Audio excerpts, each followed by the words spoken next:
Hi morning எழுந்ததுமே மொட்டு போய் ஊரில் விட்டுட்டு நான் இன்றைக்கி மெஹந்தி கிளம்பிட்டு இன்றைக்கி பார்த்தீங்கன்னா 2 மெஹந்தி இருக்கா. நான் 2மே பார்த்தீங்கன்னா எனக்கு கோயம்புத்தூர் தான். ஃபஸ்ட் லொக்கேஷன் பார்த்தீங்கன்னா ஆல்ரெடி நான் தாருக்கு பண்ணியிருந்தேன். அதே பீகாக் டிசைன் வேணும்னு சொல்லி எடுத்து கொடுத்துருந்தாங்க.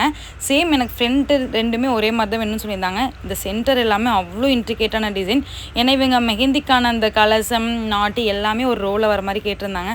அவங்க கேட்ட மாதிரியே நான் ஃபுல்லாக கம்ப்ளீட்டாக பண்ணி கொடுத்துட்டேன். ஃப்ரண்ட் சைடு 2மே ஒரே மாதிரி தான் இருக்கும். இதில் பார்த்தீங்கன்னா கலசமும் நாட்டும் இருக்கும். இதில் பார்த்தீங்கன்னா அக்னி தாலி அது மாதிரி நாங்கள் போயிருந்தோம். மற்றபடி எல்லாமே சேம் டிசைன் தான். பேக் சைட் பார்த்தீங்கன்னா எனக்கு பிடிச்ச மாதிரி போட சொல்லிட்டாங்க. என்ன ஒன்று கேட்டிருந்தாங்கன்னா அவங்க 2 பேர்த்தோட நேமை மட்டும் போட்டு கொடுங்க அப்படின்னு சொல்லியிருந்தாங்க. பார்த்தீங்கனாலே தெரியும் கஸ்டமர் எவ்வளோ ஹாப்பின்னு சொல்லிட்டு. உங்களுக்கு இதே மாதிரி உங்களோட ஈவெண்ட்டுக்கு மெஹந்தி போனால் கண்டிப்பாக நம்மளை கான்டாக்ட் பண்ணுங்கள். குரூப் ஈவெண்ட்ஸ், பார்ட்டி ஈவெண்ட்ஸ் எல்லாமே நம்ம பண்ணி கொடுத்துருக்கோம். ஆல் ஓவர் தமிழ்நாடு நம்மளோட சர்வீஸ் அவைலபிள் இருக்குது. லெக்ஸுக்குமே நம்ம நார்மலாக போகிற மண்டலா டிசைன் இல்லாமல் கொஞ்சம் டிஃப்ரெண்ட்டாக சிம்பிளாக போய்க்கலாம்னு சொன்னாங்க. அதே மாதிரி போட்டிருந்தேன். ஆனால் அது என்னால் வீடியோ எடுக்க முடியல. செகண்ட் லொக்கேஷன் பார்த்தீங்கன்னா சிட்ரா தான். நம்ம போகிறதுக்கு முன்னாடியே வேறு ஒருத்தங்க மெஹந்தி பண்ணிட்டு தாங்க. வேறு யாரும் இல்லை, நார்த் இந்தியன்ஸ் தான். ப்ரைடுக்கான மெஹந்தி அடுத்த விலாகில் பார்க்கலாம். டட்டா பாய்.